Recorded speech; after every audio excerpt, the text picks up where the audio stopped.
Nah, kemudian peran politik sejak dulu ketika masa penjajahan, para ulama di depan merebut kemerdekaan dari penjajah Belanda maupun Jepang. Kita tahu para ulama yang syuhada, Kiai Zainal Mustafa dari Tasikmalaya dipenggal lehernya di Ancol, Kiai Rusdi Hamid Rusdi dari Malang di Brondong, sekarang sudah menjadi nama jalan di Malang, Kiai Muhammad Ilyas Lumajang, Kiai Hashim Asy'ari di penjara Mojokerto oleh Jepang 1 bulan. Keluar dari penjara, tangan kanannya tidak bisa bergerak, dihajar oleh Jepang karena gara-gara tidak mau menghormat ke arah timur, apa namanya itu, Shikere. Dan di penjara itu ditemani oleh santri dari Cirebon, sekali lagi dari Cirebon, namanya Kang Solihin, Kiai Solihin Babakan Ciwaringin, Kiai. Nah, itu yang menemani, sama-sama disiksa oleh Jepang di penjara Mojokerto. Para kiai semua pejuang, Kiai Rukyat, bapaknya Kiai Ilyas Rukyat Tasikmalaya, juga dikejar-kejar oleh Belanda dan Jepang. Temannya banyak yang gugur, tapi Kiai Rukyat masih dijaga oleh Allah, panjang usia sampai wafat, sampai akhir hayatnya tetap berjuang. Itu ayahanda dari Rois Am, Kiai Ilyas Rukyat. Banyak sekali ulama, kalau saya ceritakan tidak cukup waktunya. Walhasil, ulama punya andil besar, punya andil sangat besar dalam membangun kemerdekaan Indonesia ini. Kemudian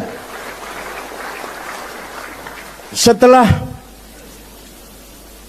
dibentuknya panitia persiapan kemerdekaan Indonesia, ketuanya Insinyur Soekarno, sekretarisnya Muhammad Hatta, anggotanya Haji Agus Salim, ulama, Kiai Wahid Hashim, bapaknya Gus Dur, jangan lupa, kakeknya Mbak Lisa, jangan lupa, itu Wahid Hashim, dan Muhammad Yamin, Laimena, Maramis, Abi Kusno. Nah, itu semua adalah para ulama bersama pemimpin-pemimpin nasionalis menjadi panitia yang mempersiapkan kemerdekaan Indonesia ini. Kira-kira para ulama bisa cuma tahlil aja, Pak? Ya Allah. Tahlil pinter, berjuang pinter. Kemudian tahun 45 merdeka, 17 Agustus 45 merdeka.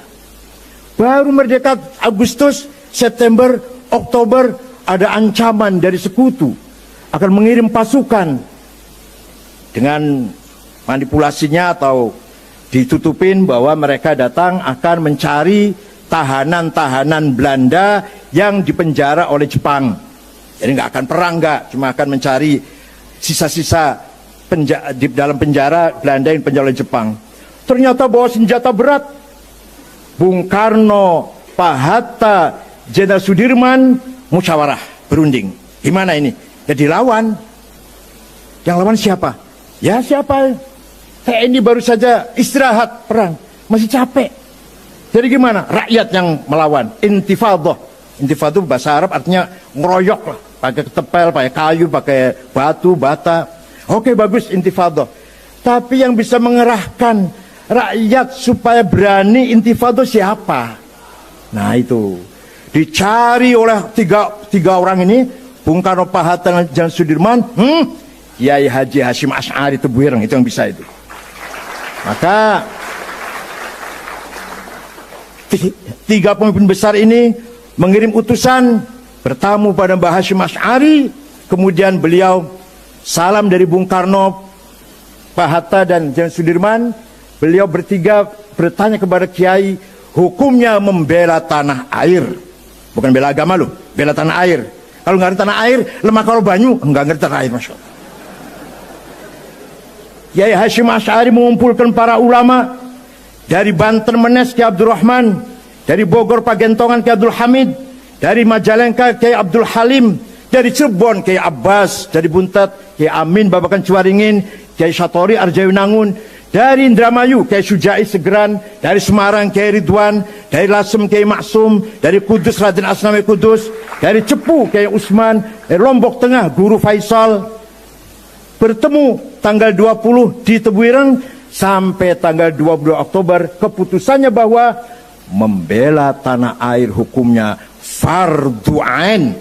Semua orang wajib membela tanah air, tidak pandang bulu, yang kaya, yang miskin, yang berpendidikan, yang buta huruf, wajib bela tanah air. Fatwa itulah yang terkenal dengan fatwa resolusi Hasyim Asy'ari, yang bisa menggerakkan masyarakat Surabaya, Pasuruan, Gresik, Sidoarjo, Mojokerto, Madura melawan nikah, kedatangan nikah. Peperangan dipimpin oleh, nah ini jangan kaget, jangan kaget nih, dipimpin oleh singa dari Cirebon. Tenang. Namanya Kiai Abbas dari Buntet Cirebon. Mengambil sebuah markas rumah di desa Siwalan Kerto, Gang Pabrik Kulit, Jalan Ahmad Yani, Surabaya. Di situ markasnya.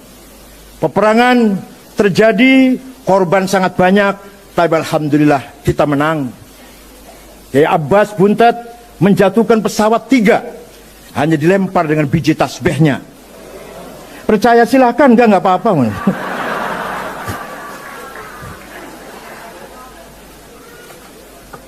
Tanggal 10 November, hari pertama perang besar itu, Brigjen Malabi, komandan Nika, mobilnya meledak, asistennya mati, pengawalnya mati, supirnya mati, Malabi pun mati. Yang masang bom di mobilnya Malabi bukan TNI, tapi santri Tebuireng, namanya Harun. Sayang, Harun tidak lari, bahkan mendekat ingin tahu hasilnya seperti apa, dikira mercon. Begitu meledak, Harun pun gugur. Ada lagi santri dari Surabaya namanya Asy'ari, naik ke atapnya Hotel Orient. Sampai sekarang masih ada Hotel Majapahit itu, masih bangunannya masih sejak lama seperti itu.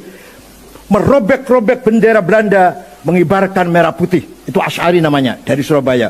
Ditembak dari bawah, rupanya pakai akik anti peluru, selamat dia nggak sampai ketembak. Itu sejarah bagaimana para ulama sangat besar kontribusinya dalam merebut kemerdekaan Indonesia ini. Sekarang sudah merdeka. Panjang kalau cerita peran ulama, panjang banget. Nanti ada pemberontak PKI, ada segala macam. Sudah, ini singkatnya.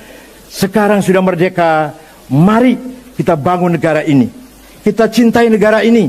Kita sayang negara ini.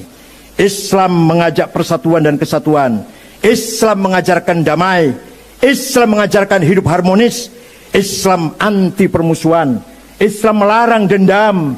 Islam melarang fitnah, adu domba, ujaran kebencian. Islam sangat memerintahkan kita berhati besar.